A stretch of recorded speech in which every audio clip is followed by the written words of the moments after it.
Hello, everybody. I'm Scott, and I'm just here reading a little bit about Alcoholics Anonymous. I'm going to read the first step from the 12 and 12. I just want to share that with everybody.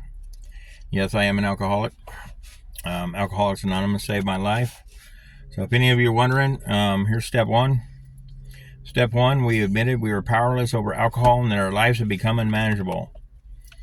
Who cares to admit complete defeat? Practically no one, of course. Every natural instinct cries out against the idea of personal powerlessness. It is truly awful to admit that, glass in hand, we have wrapped our mind into such an obsession for destructive drinking that only an act of providence can remove it from us. No other kind of bankruptcy is like this one. Alcohol now became the rapacious creditor, bleeds us of all self-sufficiency and will to resist its demands. Once this stark fact is accepted, our bankruptcy as going human concerns is complete. But upon entering AA, we soon take quite another view of this absolute humiliation. We perceive that only through utter defeat are we able to take our first steps towards liberation and strength.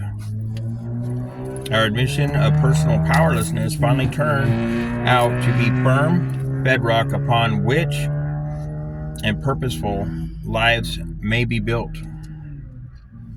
We know that little good can come to an alcoholic who joins AA unless he first accepts his devastating weakness and all its consequences.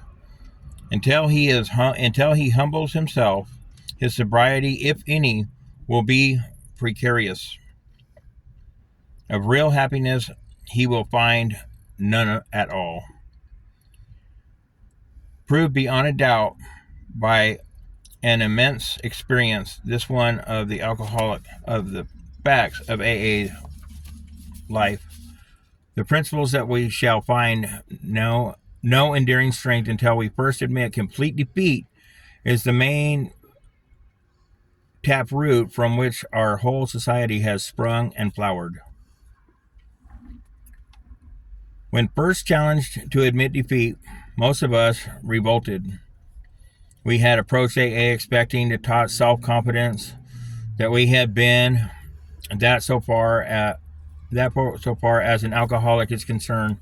Self-confidence was no good whatever. In fact, it was total liability. Our sponsor declares that we were the victim of mental obsession so subtly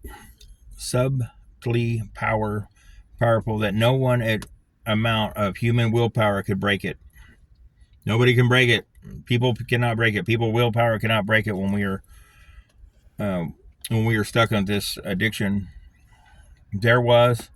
They said, no such thing as a personal conquest of this compulsion by the unaided will.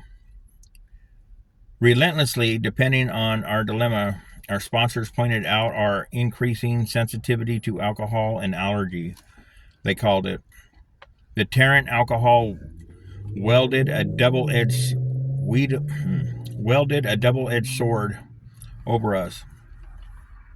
First, we were smitten by an insane urge that condemned us to go on drinking, and then by an allergy of the body that ensured we would ultimately destroy ourselves in the process. Few indeed were those who, so assailed, had ever won through the single-handed combat. It was a... Sorry, I have an incoming call. It was statistical fact that alcoholics almost never recovered from their own resources. And this had been true, apparently, ever since man had first crushed grapes. In AA's pioneering time, none but the most desperate causes could swallow and digest the unpathable truth. Even these last gaspers often had definitely in realizing how hopeless and they actually were. But a few did, and when these laid hold on AA principles with all the fever of which the drowning seas life preserves, they almost invariably got well. That is why the first edition of the book Alcoholics Anonymous, published when our membership was small, dealt with low bottom cases only. Many less desperate alcoholics tried AA but did not succeed because they could not make the admission of hopelessness. In it is a tremendous satisfaction and record of following years. This changed. Alcoholics who still had their health, their families, their jobs, or even 2 cars in a garage began to recognize their alcoholism.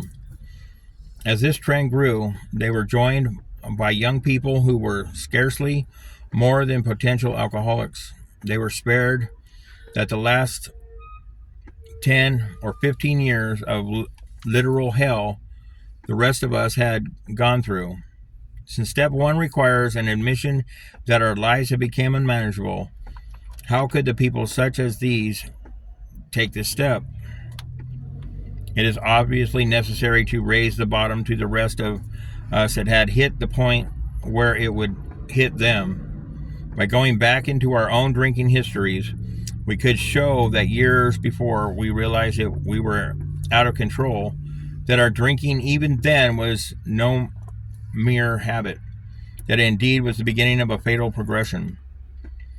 To the doubters we could say, perhaps you're not an alcoholic after all. Why don't you try some controlled drinking? Bearing in mind, meanwhile, that we have told you about alcoholism. This attitude brought immediate practical results. It was then that they discovered when an alcoholic had planted in his mind of another true nature of his malady, that person could never be the same again. Following every spree, he would say to himself, maybe those AAs were right. After a few such experiences, often years before the onset of extreme difficulties, he would return to us convinced he had hit rock bottom, and truly, as any of us. John Barleycorn himself had become our best advocate. Why all the insistence that every AA must hit bottom first? The answer is few people will sincerely try to practice to the AA program unless they have hit bottom.